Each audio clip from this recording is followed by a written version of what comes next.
right, ladies and gentlemen, I am here with Nicholas Lau, a good buddy of mine and a hell of a marketer. I mean, this guy, he's been in the list building game as long as I have. I mean, we actually have worked with the same mentor years ago and learned a lot of the same different elements and components to list building around the same time. But this guy, he's built a huge list over the past couple of years. He knows all of the do's and don'ts, that comes into play when you want to be successful at list building. So without further ado, Nick, tell us a little bit about yourself for those who are listening who don't really know about you and who you are, where you from, so on and so forth. Awesome. All right, Rodney, thank you for having me. I really appreciate it. And we broke into the industry roughly about the same time. I don't think we knew each other right off the bat, but to give some information about my story, how I even got into internet marketing in general. I've been trying to do internet marketing for years. I've tried different things and, I've had some success here and there, but, overall it didn't last very long. Then it was off to the next thing. In that process, my family had we had our own local businesses and whatnot. And then, back in 2009 in August, my dad passed away tragically, and we didn't see that coming or anything, and that kind of changed a lot of things for me. So all of my dreams kind of went down for a little bit because I'm the man of the house now, and I need to provide for my family. So I needed to go back to school. I didn't finish school early on in my life because we were a business family, and that's kind of what we did. But after my dad passed away and, we had sold the business and everything, I realized that this is the time where I need to fall back on education. So I didn't do it the traditional way, but, I went to school to become a software engineer because I was already good with computers, kind of came naturally to me. So I wanted to get some background how I can get an IT job. But while I was doing that, I was driving limos to and from the airport, not the actual limos, but the sedans. And I was working all hours of the night. And the reason I was doing that is because they were flexible with my my studying schedule. Long story short, I did that for about a year. All right, so we had a little bit of technical difficulty, but we're back on. So so I just heard the point where you said that you were driving the limos and you were into the IT stuff. Yeah. I mean, it was a tough year. I just lost my dad, and I was just driving limos for $20 a ride, but it was flexible with my studying schedule. Eventually, I got an interview with a great company, and in the travel technology industry, got a job there. Now, I knew that this job was not everything for me. I knew that this was not the final stop, but I knew I needed a good paying job to take care of the family in the meantime. But what I was doing with my income is I was getting back into internet marketing. I was investing in things. I was doing a little bit of MLM on the side because, at the time I was into leverage and all that. But the turning point happened when I had signed up for somebody's email marketing newsletter, because what I wanted to do was be able to build a downline in MLM through internet marketing and, through building a list and through sending emails. Now, in one of those issues of that email marketing newsletter, he had touched on solo ads, and he had interviewed one of the top solo ad guys. And I had read that issue over and over. I'm like, what is a solo ad? Why have I never heard of it? It was like some type of underground industry that is like, I thought I had known at least a little bit of everything, but I had never heard the word solo ads. It was completely new to me. So what I did was I contacted that guy that the email marketer was talking about in the newsletter. And I said, hey, I heard about this thing, solo ads that you do, and I'm kind of interested. Do you coach it or do you teach it? Do you have any courses on it? And he's like, well, here, what I want you to do is contact my secretary, and she'll set up an interview for you. I'm like, okay. I was a little bit skeptical, but I said I really wanted to learn this. So I had set up an interview. He came on the phone. This was probably about a week later. We actually spoke for a good 3 hours. And he taught me what the industry is about. He taught me about his background and how he got to that point, similar to what I'm doing now. And after the 3 hours, he told me what the price was. It was expensive. It wasn't what I was expecting. And I told him I'd have to think about it. And he's like, okay, well, you got to let me know within X amount of time. In the meantime, I saw that he was also running Facebook ads promoting one of his students that was doing some great money. I think like $12,000 in the last 90 days. And, back when we started this, that was pretty good money. I mean, nowadays people can make that a lot quicker. But he was doing good money, so I reached out to him, the student, and I said, "Yeah, I just talked to your coach recently, and I just want to ask you a few questions." I ended up asking him, "Does he coach as well?" And he said, "Yeah, I take on a few students here and there." I'm like, can we talk about it sometime? So then I had a call with him.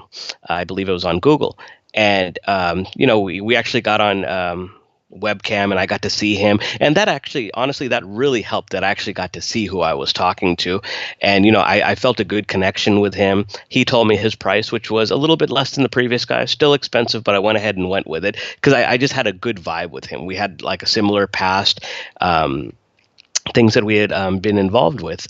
And I guess that was August of, I want to say 2013. Yeah, August of 2013, I believe, is when that was. And by March of 2014, I was one of the top 10 traffic providers in the world. So this industry that I had not even known of in the summer of 2013, didn't even know what a solo ad was, come to the spring of 2014, I'm one of the top 10 sellers in the world. I couldn't even believe it when it actually happened. But what was happening is that I was so passionate about wanting to work for myself one day, even though I had a six-figure job as a software engineer, which it was boggling because, I don't have a traditional education. I just happened to do really well in the interview, and they've realized, he's a computer guy. We can train him up. So I was able to land a pretty good job, but that was not good enough for me. For a lot of people, having a six-figure job in corporate America, that's a great thing. I mean, Rodney, wouldn't you say from your friends that when they might have some good paying jobs, they think that that's going to be their career for the next 20, 30, 40 years, right? Definitely, man. That's what everybody looks for. The six-figure job, the corporate job. Not everybody has that entrepreneurial bug like we do. Exactly. So what happened after that was I realized that, as good as this job is, the friends I've made and everything, I need to do more. So I started investing in that ad business. And see, this was the thing. This was what set me apart from other people at the time. A lot of people were in the solo ad business. That was their primary income. They were internet marketer.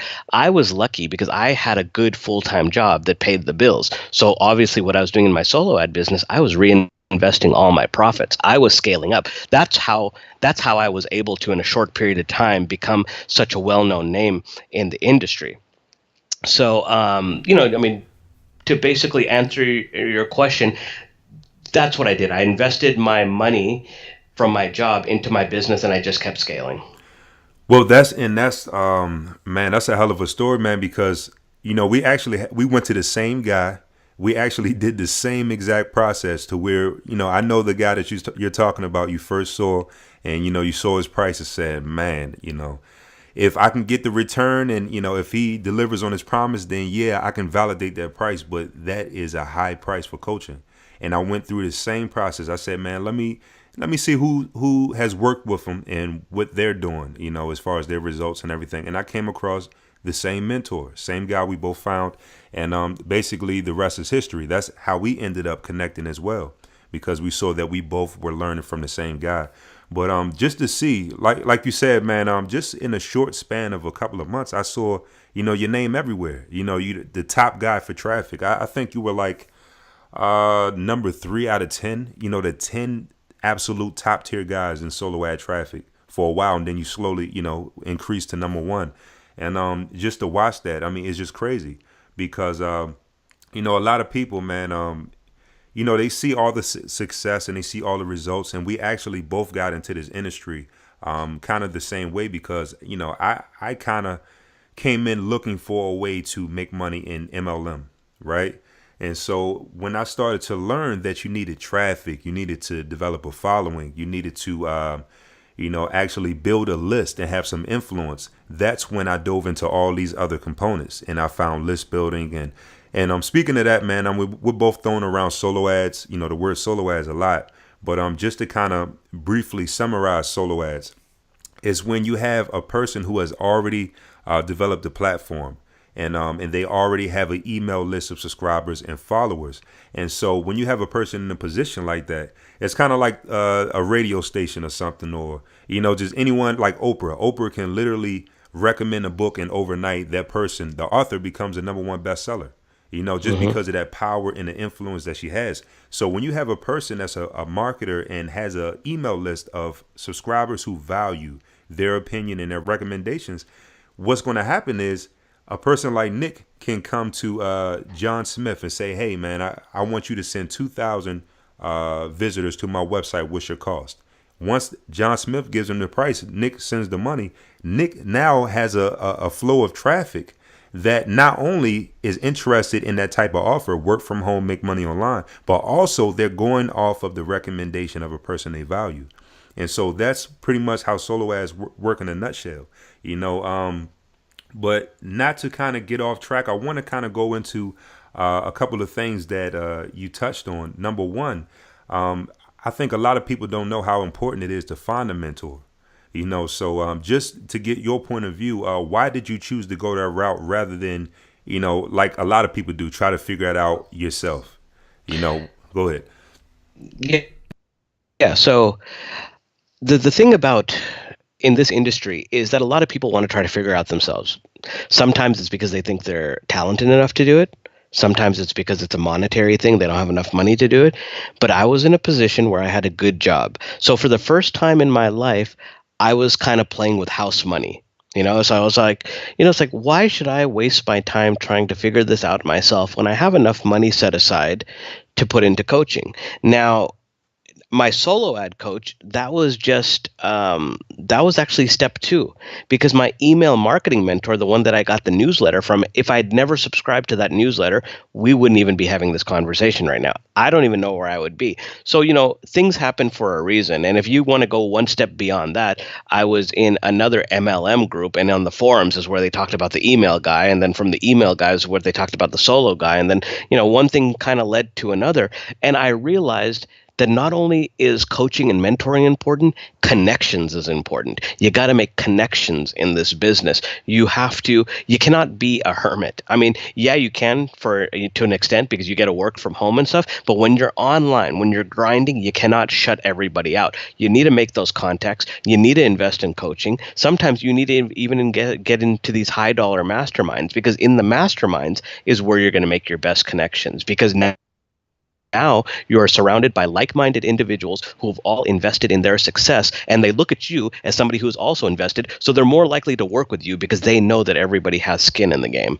So that's why I think mentorships, masterminds, and connections are very important.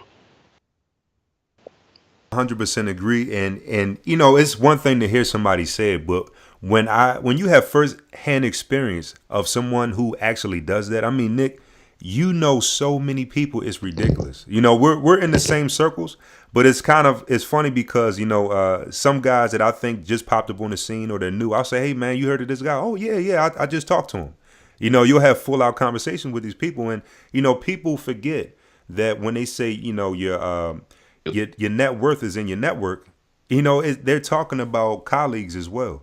You have to kind of interact with your peers, and it's been so many cases where I've hit a brick wall, or I've had a problem that I couldn't solve, and I'll just shoot someone like Nick a message and say, hey man, what do you think about this merchant issue? And you'll just point me in the right direction, or say, oh, go use this tool. That's pretty much half the battle right there. You have to make sure that you're connected. I completely agree. But let me ask you, I know you've had a lot of aha moments, right? A lot of big breakthroughs, with your list building and solo buying career. But can you kind of narrow it down to a couple of things that you've learned that's probably a misconception that people don't understand? Because, as well as I do, when people come online, they think it's easy. They think a software, they can just click a button and wake up to commissions, right? But it's a lot of different misconceptions that, people really don't quite get until they go into that solo ad world and start to buy traffic and start to build their email list. So if you have a couple of those breakthrough aha moments that you can share, that'd be good. Yeah, definitely. The biggest aha moment I had is the ability to prepare for a worst case scenario. A couple of times I did not do it. I'm sure when you started, you didn't do it as well. A lot of people, once the money starts coming in, it's very easy to try to take that money and invest elsewhere or just be lazy and stuff. And people are not aware that, I mean, there's a lot of moving parts here in the solo business. Whether it's your autoresponder, whether it's your hosting service, whether it's WordPress or a blog or the countless softwares we use, is that there's a lot of things going on at one time. And, just like any piece of machinery, when one of those things falls apart, the whole thing slowly can fall apart, if not right away. So that's one of the things that I had really learned is how to have backups in place. Not only how to have backups in place, how to have a staff of people. Because a lot of people try to do everything on their own. Well, you know what? There's only 24 hours in a day. X amount of those hours you spent sleeping. So wouldn't it be nice to have like a virtual assistant or a software guy who's constantly monitoring what's going on? That way, if they get an email while you're sleeping, because maybe they're on the other side of the world and they're awake, and by the time this has actually happened to me, where I've woke up in the morning and my WordPress guy or my VA said, "Oh man, we had an issue last night. The traffic went down and nobody was getting any clicks and stuff. But luckily we got an email saying that there's a problem with the server, and we were able to patch it up in like 90 minutes and everything was back." And that all myself, guess what? I would have had 8 hours of no traffic. And I mean, I don't know, I cannot put into words how much money you can lose if you leave your business aside for that long if you don't have the correct things in place. Oh yeah, for sure. That's a ton of money down the drain. I've seen it happen too. Yep. Okay, so that's a great point, and also that kind of brings me into the next question, which is the common mistakes that you see, not only from a place to where you're selling traffic, because like I said, you're one of the number one traffic providers, which in other words, like I explained, solo ads, people come to you to recommend their stuff to your list. But not only from a traffic provider standpoint, but you're also a list builder. You buy traffic constantly. You're constantly building your list. You're following up. You're sending offers to your list. So if you could just give a couple of common mistakes that a lot of people make when they first get started that you had to learn and get past. Sure. So one of the things I've learned as a buyer myself and making these mistakes, and it's funny because I was only making these mistakes until I realized my customers were making the same mistakes. I was like, oh man, I do that too. And the number one thing is that buyers tend to depend on the same few people to buy traffic. Number one, they might get lazy, or they just become a creature of habit because they're like, oh well, I know he has good traffic and I always buy from him. Now, it's not a horrible thing to have dependable people like that, but it's going to limit your business growth by not working with others. So, myself, Rodney, and a few others, we were blessed because, we were coached by the same guy. So we had a good network of about 5 to 10 people at least that we could count on for traffic because we were all taught the same way. So I can go to that person and not even think twice that the traffic is going to be good. It's going to come in at a nice pace and everything, and I'm not going to have to worry about it. But not everybody is blessed to be in that type of network. So you have to create that type of network. Now, sellers make the mistake of not putting in the effort to get new clients, and not trying to get retail clients. Now, what's a retail client is somebody that maybe is in the MLM business and they want to send their website or their squeeze page out to our list so they can try to get more clients. And what happens is nobody really markets to them anymore. What happens is a lot of people in our industry are getting lazy and they're just selling traffic to other vendors. Now, for some people, maybe the part of the world that they live in, their dollar can stretch further. So they're like, I can make a good living just selling to other vendors. But what happens is people that are in tier 1 countries that live there, like United States and UK, Australia, New Zealand, Canada, they start thinking, well, I can sell clicks at that price too. It's like, no, you can't. Why? Because your cost of living is higher. You need to go out there and retail your product at a higher price. And you don't have to feel embarrassed about it or that you're ripping somebody off. It's people get in the mindset that because all of these people are selling it at that price, that's how much I should too. No, you have to believe in your product. If you know you have a good list, if you know you get the correct statistics and people are coming back as repeat customers, you should raise your price, not lower your price. And I learned this from another one of my email mentors, is that he's like, you don't give discounts. Discounts is not the good thing to give. What is a good thing to give is a sample. So maybe somebody says, Nick, I want to buy 100 clicks. Well, you know what? You're a first time customer. I'm going to give you 120 clicks this time. Maybe, because I want you to sample a little bit more so the next time you come back more. I don't negotiate price with people. I stopped doing that a long time ago because I know what I'm worth. I know what my time is worth. Whether I'm consulting with somebody, whether I'm selling traffic, this is going to be my price. Now, in order to get somebody to be a customer, I'm willing to give them a sample. And to give a better analogy of that so people can understand, when you go to the grocery store, right, and they're giving out little samples of cheese or turkey or wine or whatever, why are they giving you that sample? Because until you take that sample, you have no desire to buy it. But if I give you a little piece of what I'm trying to sell and you like it, guess what? You're going to buy it. And not only are you going to buy it, you're going to buy it at my retail price, not a discount price. And hopefully you like it so much that the next time you come to the store, you buy it again. That's brilliant, man. You just taught me something because it's funny because I've done it too. And I would say at least 85% of solo ad sellers, they do that. The first time buyer discount. But just like that analogy that you just gave, it's a big difference between allowing them to test it for the purposes of creating more sales rather than discounting. Because when you discount, guess what? Like you say, it depreciates. It devalues your product. And so you just taught me that, man. I'm gonna implement that myself, man. It's funny because that is literally the opposite of what everybody's doing. It's crazy. And that kind of brings me into the next thing. As far as best practices for buyers, what I tell a lot of people, man, when they're first starting out purchasing solo traffic from guys like myself and you and other guys, always start small. And it's multiple reasons why you want to start small. You probably don't have the budget anyway, and also you want to test it out. It's a lot of people who are very ambitious, very driven, and want to get fast results, which I'm not mad at. But also you want to be smart because even say, for example, if they come to John Smith and they purchase 100 clicks, they might have had a good successful campaign, but who's to know that John didn't just get lucky?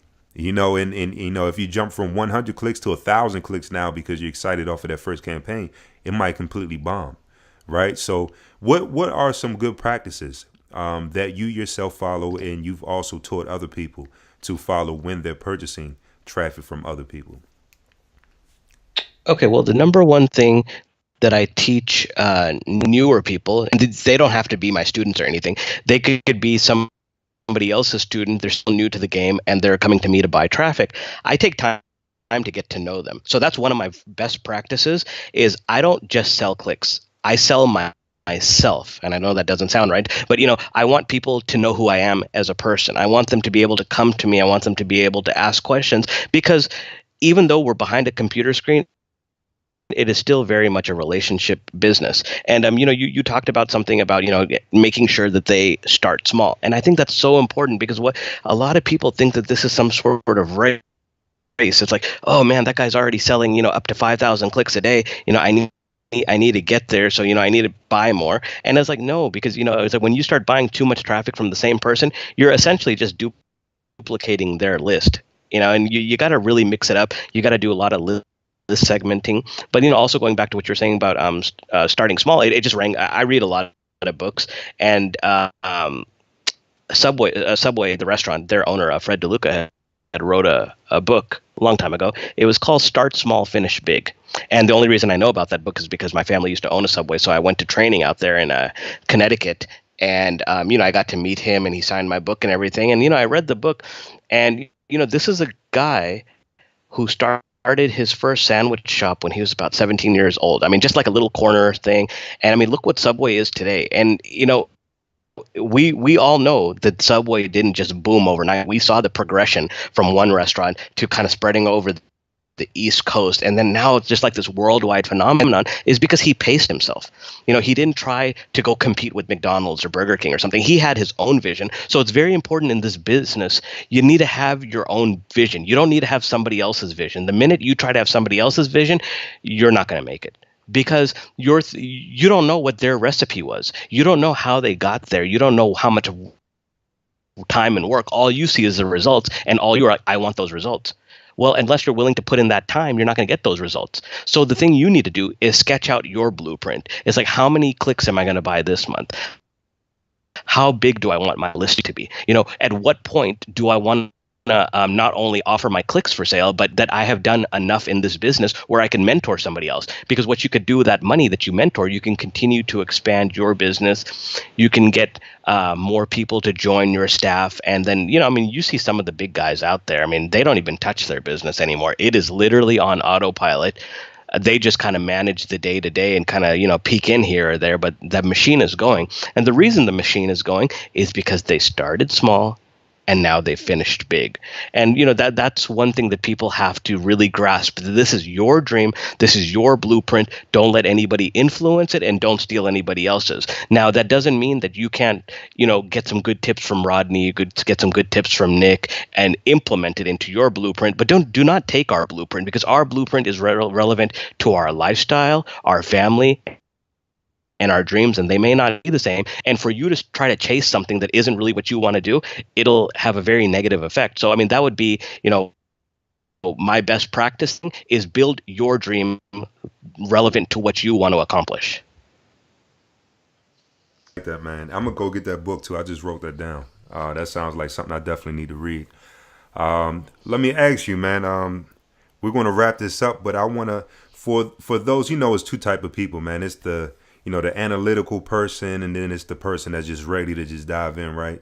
But and without going too deep with within the nuts and bolts of follow ups and all of the different techie stuff, what would you say, just off the top of your head, from your experience as a funnel creator and also as a traffic provider? What are the offers that tend to convert the best?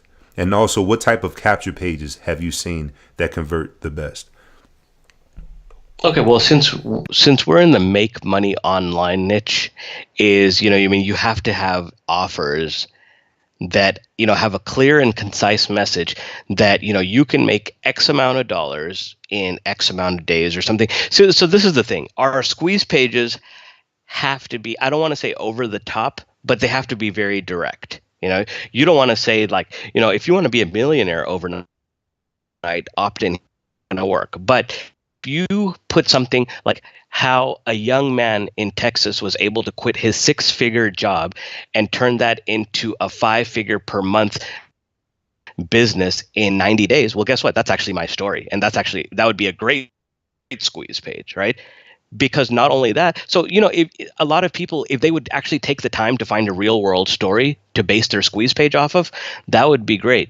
But yeah, what else do you want to know? Like, as far as like how the squeeze pages are built, or what we should say, because it varies from, topic to topic. For example, that was Make Money Online, right? Another great place to make money is in surveys. You send surveys to people. People love filling out surveys. If they say that, hey, if you fill out this survey, you could win this amount of money, or you could win this vacation trip or whatever. And what happens is you're going to get paid on the back end from your CPA network. Every time somebody fills in that survey, you're going to get a little bit of money. So those are really easy too. So, like I said, when you fill out, when you make your squeeze page, make it very compelling, make it very real, where somebody's like, I want to hear this story, or I want to know about this. And then on the flip side, the actual offer, make sure it's somewhat congruent with your squeeze page. And if it's a survey, then you'll just have to go a different route on how to get people to opt in. I agree on congruency 100%. It has to be congruent. Right. One thing that, Dagan Smith, right? Uh-huh. Dagan Smith, he's been called the king of never calling a single lead. He's a big advocate of solo ads, and he has numerous courses and systems that he's put out over the years just about solo ad traffic. And one thing that he said that I kind of always remembered was a capture page. A good capture page is something that is non-threatening, right? So it's something that's very simple. I mean, even if you look at YouTube or Google, these are all grayish, white, plain, basic pages. They don't set off any internal alarms. Now you have a capture page that's flashing red and the arrows and all of that stuff. It's kind of like a deer coming down to a stream to take a drink of water. As soon as the smallest thing happens, a deer is going to turn and it's going to dash off, right? And so it's kind of the same when you have a website visitor going to the capture page. When they see these flashing arrows and over the top, mansions in the background and all of that stuff, a lot of times it sets off all of these alarms that you don't want to happen. And so I know that you've seen it over the past couple of years too, that, a lot of the plain capture pages outperform, a lot of these over the top flamboyant pages, right? Yeah, definitely. If your squeeze page looks like Las Vegas, don't expect too many opt-ins. Exactly. And the congruency that you said, I mean, that's big. And I'm not going to hold it up too long, but I want to make one point. A funnel is kind of like putting together Lego blocks. It's kind of up to your discretion how you want to build it. But the smartest people they go out and they reverse engineer. They go out and see what works, what upsells, what downsells, what exit pop, right? And so the offer, strictly for myself, I try to keep an offer between $7 to no more than $97 as my front end offer, just from my experience on solo ads. But Right. as far as upsells and downsells, I mean, that's completely up to you. And if you're listening to this, obviously you're involved in some type of course from me where I'm gonna go over this stuff anyway. But I just wanted to get your take on it, Nick. But let me ask you, man, is there any last words of advice, any wisdom that you want to bestow on anyone listening to this that's interested, or they might already be involved in list building or selling traffic as a solo ad traffic provider? Well, I mean, the number one thing is that you need to treat your business like a business and not a hobby. And I've actually caught myself treating it like a hobby a few times, and then I just have to slap myself around. It's like when you wake up in the morning, it's just so easy to grab your laptop from underneath the bed and just start working from your bed, and that's not the right way to do it. You're already blessed to be able to work from home. Now, don't get that lazy where, you don't even want to get out of bed. So, one of the biggest things, and this is just internet marketing in general, not solo ads, but, internet marketing in general is that you have to depend on yourself a lot. Nobody's going to be telling you what to do and how to do it. So there's a lot of self-reliance. So you have to remember, now you're not sitting for an hour in traffic, waking up early and on the way home. So use those 2 hours effectively. Wake up, go for a walk, go for a run, go to the gym, get up and do your thing. Because you know what? If you get your work done in the day, there is nobody stopping you from taking an afternoon nap. You've probably earned it.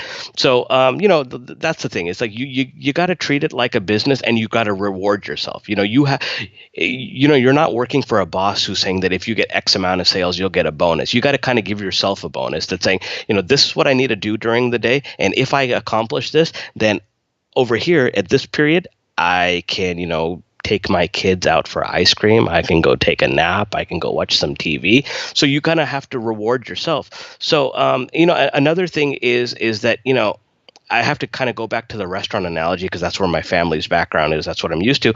If you are on the consumer side of this business, and, let's just go back to solo ads because that's where our focus is. If you're on the consumer side of the business, do you really want to eat at the same restaurant every single day? No. I mean, it could be the best restaurant in the world. Eventually, you're going to want to change it up. So you can't buy from the same seller over and over just because the seller is a nice guy and he delivers on time and everything.